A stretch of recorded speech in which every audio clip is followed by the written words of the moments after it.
Na kama kuna kitu ya bure ni mtu mwenye hana msimamo. Na niseme hivi kwa sababu raundi hii ni raundi ambayo ni ajabu. Tumeona watu wamechaguliwa na wakiona mtu amekuja na ndege kichwa inaharibika. Heshima kubwa ambayo tunaonyeshwa na seneta hapa ni kwamba alikuja kwa kanisa wakamuombea, akakuja kwenyu akaomba kula.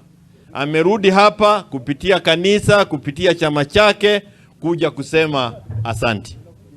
Wale ambao wengine walichaguliwa wakachaguliwa na tikiti ya Wiper, wakifika kule hata ukiwauliza ni chama chao ndi kipi hawajui. Hao ni watu lazima muwachunge sana.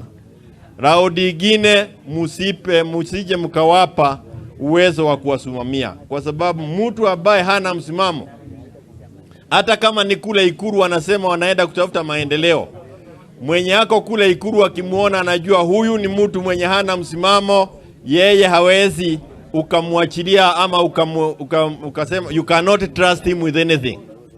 Juzi wengine ambao walikuwa hapa, tuko na senator ambaye pia tunaheshimu sana, aitwa Sifuna. Wakishikana na Wambua, Senate inasimama. Wao wakiwa wawili watatu wamesimamisha mio kule katika Senate. Na sasa ninafurahia kwa sababu amekimya. Haya, asante. Nilikuwa nasema ya kwamba tafadhali hata kwa kanisa mtu ambaye hana msimamo hana maana. Kenya hii saa hii tuko na shida. Kule Turkana jana unasikia huyu governor anakataza mic kushika, vijana kule wamewaambiwa wazime, wanazima. Wananchi wanataka kumsikiza Raila. Sasa nilikuwa nauliza wale wabunge wengine walikuwa pale, kwa sababu wote wamefuatana kama watu wajui wanaenda wapi. Wale watawapigia kura ni hawa. Hawa wanataka kusikia Raila akiongea. Mmekataza Raila aongee. Mtapigiwa kura na nani? Si mambo imekuishia hapo. Hivyo hata leo tuko na mheshimiwa Kalonzo, former vice president.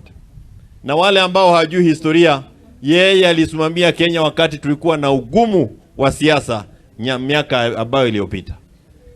Na kama hapa umesema huko katika chama chake cha Wiper, kaa ndani ya Wiper. Huwezi kuingia tu